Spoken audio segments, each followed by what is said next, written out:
আজকের ভিডিওতে আমরা পঞ্চম সপ্তাহের অ্যাসাইনমেন্টের অ্যান্সারগুলো দেখছি। তোমরা যারা ভিডিওটি দেখছো তাদেরকে অনুরোধ এটাই, তোমরা ভিডিওটি না টেনে সম্পূর্ণ দেখবে।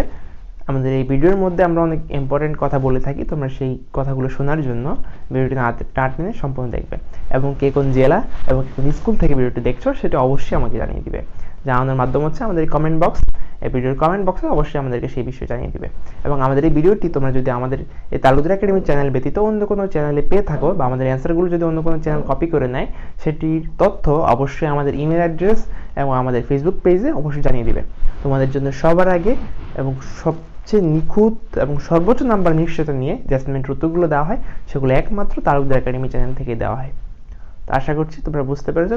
ষষ্ঠ শ্রেণীর সুপ্রিয় শিক্ষার্থী বন্ধুরা, তোমাদের পঞ্চম সপ্তাহের অ্যাসাইনমেন্টের অ্যান্সারগুলো আমাদের চ্যানেলে ইতিমধ্যে দেওয়া হয়েছে। আজকে আমরা ইসলাম ধর্মনীতি শিক্ষা অ্যাসাইনমেন্টের অ্যান্সারগুলো দেখবো। এর আগে তোমাদের গণিত এবং বিজ্ঞান বিষয়ের অ্যান্সারগুলো আমি কিছুক্ষণ পরে দিচ্ছি। গণিত বিষয়ের অ্যান্সার অলরেডি দেওয়া হয়েছে, কিছুক্ষণ পর বিজ্ঞান বিষয়টা দেওয়া হবে। এখন আমরা ইসলাম ধর্মনীতি শিক্ষা বিষয়ের অ্যান্সারটি দেখবো। ইসলাম ধর্মনীতি শিক্ষা পঞ্চম সপ্তাহে ষষ্ঠ শ্রেণীর জন্য যে দেওয়া হয়েছে সেটি তোমার দ্বিতীয় অ্যাসাইনমেন্ট, এবং এখানে ইসলাম ধর্মের জন্য দ্বিতীয় অ্যাসাইনমেন্ট। এখানে পঞ্চম অধ্যায় আদর্শ জীবন চরিত্র থেকে প্রশ্ন করা হয়েছে। অ্যাসাইনমেন্টটির শিরোনামটি আমি আগে বলে দিই, তাহলে তোমাদের পরবর্তী যেন কনফিউশন না থাকে। তো অ্যাসাইনমেন্টটির শিরোনাম হচ্ছে আদর্শ জীবন চরিত্র।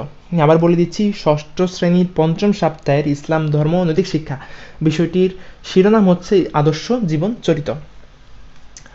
তোমরা ভিডিওটি কোথা থেকে দেখছো সেটি কমেন্ট সেকশনে অবশ্যই জানিয়ে দিবে, এবং কে কোন জেলা কে কোন স্কুল থেকে ভিডিওটি দেখছো সেটি জানিয়ে দিবে। এবং ভিডিওটি বেশি বেশি শেয়ার করে দেবো আমাদের মাঝে, ফেসবুকে, টুইটারে, ইনস্টাগ্রাম, যেখানে পারো বেশি বেশি শেয়ার করে দিবে। আর অ্যাসাইনমেন্ট বিষয়ে যে কোনো প্রশ্নের জন্য আমার ফেসবুক পেজে যোগাযোগ করতে পারো, আমার ফেসবুক পেজের লিঙ্ক ভিডিও ডেসক্রিপশন বক্সে দেওয়া থাকবে।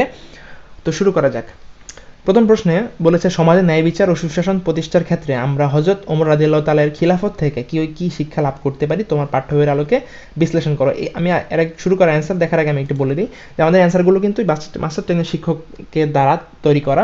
তোমরা বুঝতেই পারছো, শতভাগ নির্ভুল অ্যান্সার এবং তোমাদের যে অতি উত্তম ক্যাটাগরি যে অ্যান্সারগুলো সেগুলো কিন্তু আমাদের চ্যানেল থেকে দেওয়া হয়। তো অন্য চ্যানেলে তোমরা যে ভুলভাল অ্যান্সারগুলো পেয়ে যাচ্ছ সেগুলো কিন্তু লিখলে তুমি একবারে মানে বাজে নাম্বার পাবে। তো আশা করছি সেগুলো না লিখে আমাদের চ্যানেল থেকে অ্যান্সারগুলো লিখবে, এবং অন্য কোথাও যদি আমাদের চ্যানেলের অ্যান্সারগুলো কপি করে নেয় সেটা অবশ্যই আমাদেরকে জানিয়ে দিবে। শুরু করা যাক। সমাজে ন্যায় বিচার ও সুশাসন প্রতিষ্ঠার ক্ষেত্রে আমরা হযরত ওমর রাদিয়াল্লাহু তাআলা এর খিলাফত থেকে যেসব শিক্ষা লাভ করতে পারি। হযরত ওমর রাদিয়াল্লাহু তাআলা ছিলেন মুসলিম জাহানের দ্বিতীয় খলিফা। ইসলামের প্রথম খলিফা আবু বকর সিদ্দিক রাদিয়াল্লাহু তাআলা এর ইন্তেকালের পরে তার অন্তিম ইচ্ছা অনুযায়ী হযরত ওমর রাদিয়াল্লাহু তাআলা 634 খ্রিস্টাব্দে ইসলামের দ্বিতীয় খলিফা নির্বাচিত হন। এখানে দাঁড়ি তিনি 583 খ্রিস্টাব্দে কুরাইশ বংশের আদি গোত্রে জন্মগ্রহণ করেন। আমি এটা একটা কালার করে দিয়েছি দেখতে যেন সুন্দর লাগে। তোমরা চাইলে কালার করার কোনো প্রয়োজন নেই, কারণ এখানে তোমরা কালো কালি দিয়ে লিখবে। তো দেখো, তারপর ইসলাম গ্রহণের পর তিনি ফারুক, ব্যাকেটে লিখবে সত্য মিথ্যার পার্থক্যকারী, কারণ ফারুক অর্থ হচ্ছে সত্য মিথ্যার পার্থক্যকারী, ফারুক উপাধিতে ভূষিত হন। বাল্যকালে তিনি উট চড়াতেন। যৌবনের শুরুতে যুদ্ধবিদ্যা, কুস্তি, বক্তৃতা ও বংশতালিকা সম্পর্কে পারদর্শী ছিলেন। হযরত ওমর রাদিয়াল্লাহু তাআলা খলিফা নির্বাচিত হওয়ার পর মুসলিম সাম্রাজ্য বিস্তারের ধারাবাহিকতা অব্যাহত থাকে। এ সময় রোম, পারস্য, সিরিয়া, মিশর ও ফিলিস্তিন মুসলিম সাম্রাজ্যের অন্তর্ভুক্ত হয়। মানে ওমর রাদিয়াল্লাহু তাআলাকে এতটাই ভয় পেত পশ্চিমা বিশ্বগুলো, তার সব পশ্চিমা বিশ্বের অনেক অংশই মুসলমানের সাম্রাজ্যের চলে এসেছে।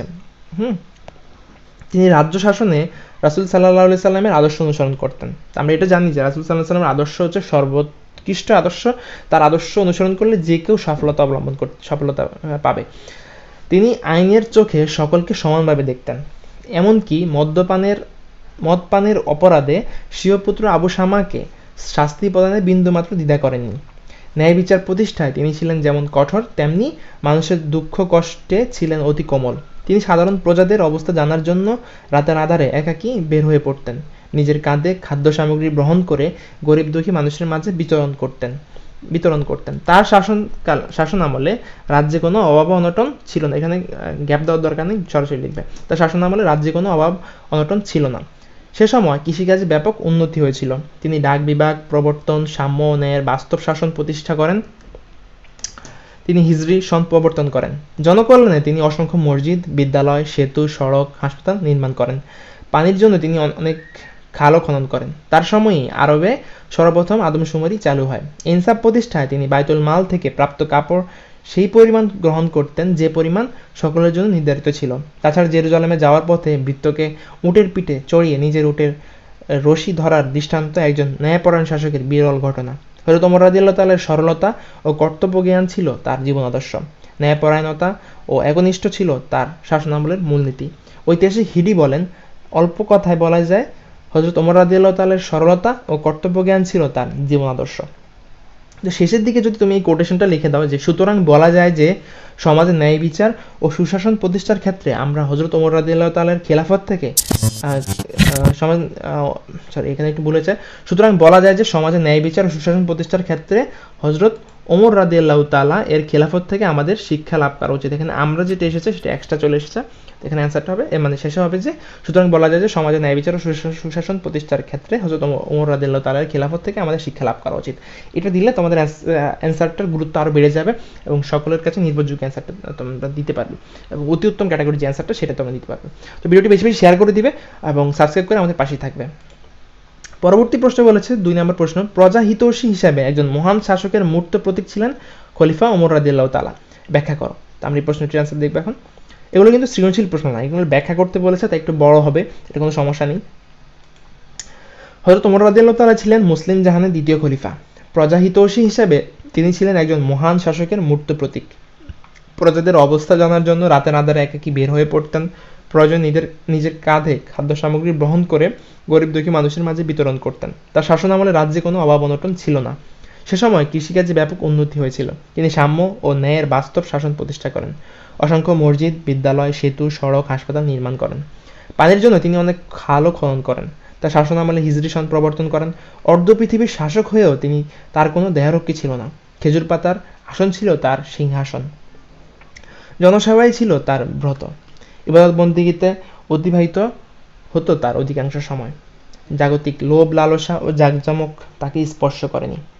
এটা হচ্ছে মেইনলি কেন আমরা ওমর রাদিয়াল্লাহু তাআলাকে প্রজাহিতৈষী বললো। প্রজাহিতৈষী মানে প্রজাদের উপকার করেন এমন ব্যক্তি।